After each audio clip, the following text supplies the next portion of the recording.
Hello friends, नमस्कार। स्वागत है आप सभी का आपका अपने यूट्यूब चैनल स्टडी निकेतन पर। आज है 29 अक्टूबर 2021। तो देखेंगे आज के बेस्ट करंट अफेयर। पहला आर्टिकल है international animation day. International animation day observe किया जाता है प्रत्येक वर्ष 28 अक्टूबर को जी। To celebrate the art of animation this year mark the 20th international animation day. 20वीं मनाया जा रहा है जी।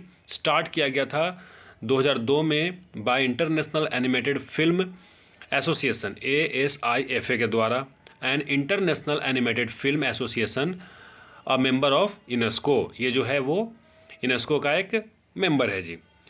ASIFA created the international animated day in 2002 honoring the birth of animation recognized as the first public performance of the projected moving image. इसका foundation हुआ था 1960 में। एनेसी फ्रांस का एक शहर है जी वहाँ पर, और फाउंडर थे जॉन हलस। अभी प्रेसिडेंट हैं इसके सियोको। अगला आर्टिकल है द विजिलेंस अवेयरनेस वीक 2021। तो ये सप्ताह मनाया जा रहा है 26 अक्टूबर से लेकर के 1 नवंबर तक चलेगा जी। ठीक है, सेंट्रल विजिलेंस कमीशन के द्वारा इसे ऑर्गेनाइज किया जा रहा है। इस विजिलेंस अवेयरनेस वीक का थीम रखा गया है जी independent India @75 self reliance with integrity. ठीक है, the annual event is celebrated during the week in which the birth of Sardar Vallabhbhai Patel false. ठीक है, आपको पता है कि 31 अक्टूबर को उनका जन्म हुआ था जी। आप इससे रिलेटेड एक फ़ोटो देखें। आगे बढ़ते हैं। अगला आर्टिकल है निपुण भारत मिशन, वेरी इंपॉर्टेंट। तो ये department of school education and literacy ने कंस्टिट्यूट किया है national steering committee for the implementation of NIPUN Bharat mission. मैं बता देता हूँ कि इसे to achieve the goal of university proficiency in foundational literacy and numeracy for every child by end of class 3 by 2026-2027। देखिए, बच्चे आगे बढ़ते चले जाते हैं लेकिन उनकी मैथमेटिकल लॉजिक बहुत कमज़ोर रहती है। तो इसे ही पता लगाने के लिए ये निपुण भारत मिशन शुरू किया गया है union education minister Shri Dharmendra Pradhan ji के द्वारा। ठीक है, आगे बढ़ते हैं। अगला आर्टिकल है IPPB यानी इंडियन पोस्ट पेमेंट बैंक से रिलेटेड। तो इन्होंने HDFC के साथ मिलकर के, HDFC और इंडियन पोस्ट पेमेंट बैंक मिलकर के एक स्ट्रेटजी पार्टनरशिप ऑफर किए हैं जी। HDFC limited home loan to 4.7 crore customers of IPPB through its wide network of 650 branches and over 1.36 lakh banking access point. ये पार्टनरशिप है जो हेल्प करेगा to promote affordable housing in the remotest location of India. India post payment bank की बात किया जाए तो इसे इनकॉर्पोरेट किया गया है payment banking company under section 22(1) of the banking regulation act 1949 के अंतर्गत। इंडियन पोस्ट पेमेंट बैंक का फाउंडेशन 1 सितंबर 2018 को हुआ था। वेरी इंपॉर्टेंट, याद रखेंगे। न्यू दिल्ली में इसका हेडक्वार्टर है और MD CEO हैं J वेंकट रामू।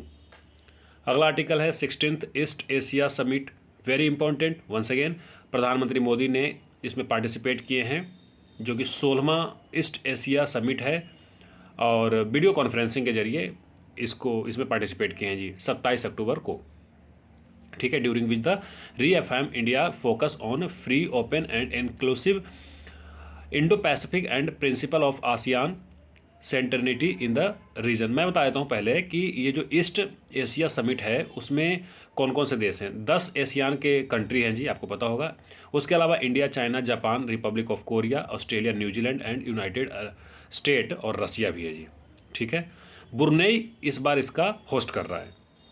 अगला आर्टिकल है ग्रीन डे अहेड मार्केट। तो union minister of power and new and renewable energy, ठीक है, पावर के भी और न्यू एंड रिन्यूएबल एनर्जी के जो मिनिस्टर हैं RK सिंह ने लॉन्च किया है new market segment green day ahead market. ठीक है, this makes India as a only large electricity market in the world to implement a GDAM exclusively for the renewable energy. ठीक है, मैं RK Singh ji का एक फ़ोटो दिखाता हूँ, यही हैं RK सिंह जी। अगला आर्टिकल है गो ग्रीन स्कीम। तो गुजरात के चीफ मिनिस्टर भूपेंद्र पटेल ने लॉन्च किया है गो ग्रीन स्कीम जी। ठीक है, अभी अभी बने हैं ये भूपेंद्र पटेल, इनसे पहले विजय रूपानी जी थे। इस स्कीम के साथ साथ इन्होंने एक पोर्टल भी लॉन्च किया है to provide electric two wheelers at subsidize rate to construction and industrial workers of the state. ध्यान रहे जो कंस्ट्रक्शन सेक्टर में हैं उनके लिए 50% सब्सिडी दिया जाएगा या फिर 30,000 रुपया मैक्सिमम, ठीक है। वहीं अगर कोई वर्किंग सेक्टर में है, इंडस्ट्रियल सेक्टर में लेबर में है, तो उनको 30% दिया जाएगा या फिर 30,000, मतलब कुल मिलाकर 30,000 रुपया तक उनको सब्सिडाइज रेट पे दिया जाएगा जी इलेक्ट्रिक व्हीकल। अगला आर्टिकल है अनीता आनंद जी से रिलेटेड। तो ये इंडो कैनेडियन हैं जिनका नाम आप जानते हैं, अनीता आनंद है।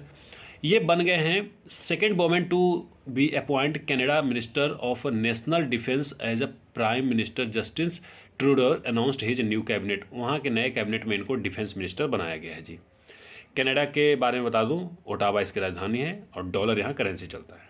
अगला आर्टिकल है Indian small to medium size business.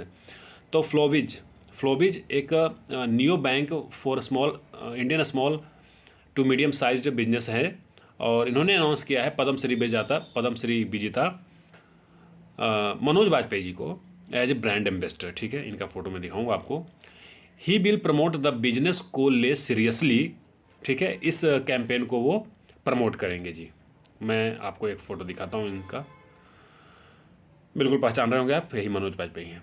अगला आर्टिकल है फीफा रैंकिंग 2021। तो फीफा ने अपना नया रैंकिंग जारी किया है जी इस वर्ष के लिए। फीफा का पूरा नाम तो आप जानते ही हैं, federation international D football association होता है। और इसमें इंडिया का जो रैंक रहा है बहुत अच्छा तो नहीं है, लेकिन फिर भी 106 आपसे पूछा जा सकता है 2021 में फीफा का रैंक कितना रहा है इंडिया का, तो 106वां स्थान रहा है जी। पहले स्थान पर बेल्जियम है, वेरी इंपॉर्टेंट। दूसरे स्थान पर ब्राज़ील है और तीसरे स्थान पर फ्रांस है जी। फ्रांस की राजधानी पेरिस है, ब्राज़ील का ब्राजीसिया, ठीक है। तो जैसा कि मैंने बताया था आपको कुछ ही दिन पहले कि south Asian football federation Saif जीता था चैंपियनशिप 2021 नेपाल को हरा करके, नेपाल में जो हुआ था। इसकी वजह से हमारा 106वां रैंक भी बच गया है, सुनील छेत्री की कप्तानी में किया था। इससे रिलेटेड आप फोटो देख रहे होंगे और अब मुझे दीजिए इजाज़त। बहुत बहुत धन्यवाद।